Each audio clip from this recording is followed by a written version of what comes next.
Greetings, everyone. This presentation is on the topic of design thinking. There has been quite a bit of conversation about design thinking in the business world, in the design world, because it looks at an important issue of not only what designers create, but how designers think.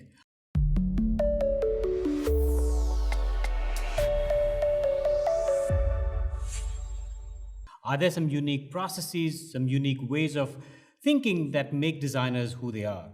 And can other disciplines like business, like engineering, like any other disciplines, can they learn from this process of design thinking? So today we'll talk about some of the basics of what design thinking is all about.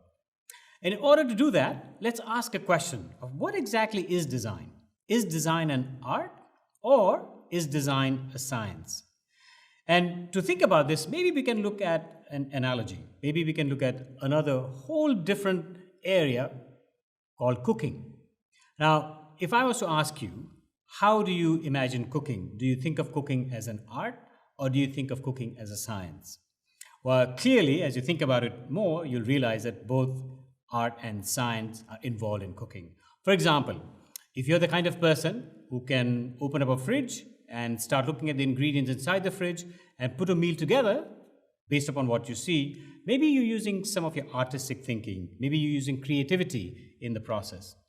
If you're someone who looks at a recipe, looks at the list of ingredients, looks at the process of making that dish, you are probably following a more scientific method of doing cooking. However, all cooks, all chefs use both. They use a little bit of art, they use a little bit of science as well. Design is something similar. Design straddles the world of art, of science, of business, of engineering in order to create the products, the spaces, the buildings that we live with today. So in a sense, design is both art and it is science. So there are several definitions of what design thinking is. One of them is by Tim Brown, who is the CEO of a fairly well-known design consultancy in the world called IDEO. The way Tim Brown defines design thinking is like this. He says design thinking is an approach that uses the designer's sensibility and methods for problem solving to meet people's needs in a technologically feasible and commercially viable way. In other words, design thinking is human-centered innovation. So this is one definition of design thinking. And if we unpack this definition a little bit, we'll realize that there are several components to it. It's about sensibility, but it's also about methods. So it's an approach, but it also is methods. It looks at technology, but also looks at commerce, right? And it's about human-centered innovation. This is a definition from Tim Brown. Let's look at another definition. This is a definition from Jean Littke, and she defines it in another interesting way. She actually compares design thinking and scientific thinking. This is what she says. The most fundamental difference between design and science is that design thinking deals primarily with what does not yet exist, while scientists deal with explaining what is. So in a sense, what Jean Littke is saying is that when designers create something new, that thing doesn't quite exist. It's not there. They go through the process of creativity, of design to create this new product. But scientists are involved in analysis. They take what is in the world right now, they critique it, they analyze it, they put it under the microscope, they break it apart, they examine it, and that is scientific thinking. And so this is the difference between design thinking and scientific thinking, according to Jean Littke. So this is how I define design thinking. Design thinking is a form of integrative problem solving that uses both artistic and scientific thinking to improve life on Earth. Let's unpack this definition a little bit. Let's look at the word integrative problem solving.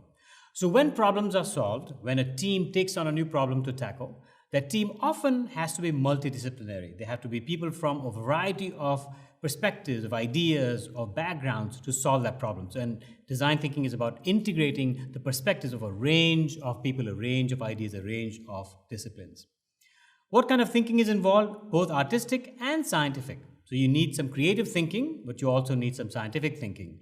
And what is the fundamental goal of doing this? The goal is to improve life on Earth, not just for human beings, but for all species on the planet. So this is my definition for what design thinking is. So over the next few presentations, what we will do is we will talk about some of the fundamental elements or components that make up what design thinking is. For instance, what we'll do over the next 3-4 lectures is we'll break this down into 5 components of design thinking, and we'll talk about each of them one by one. So, for example, the first 5 will be design is empathic, integrative, it is iterative, it's optimistic, and it's skeptical. This first 5. The next 5, design is experimental, it's prototype driven, it's collaborative, it's inspired by diversity, and it's systems based. That's the second set of 5.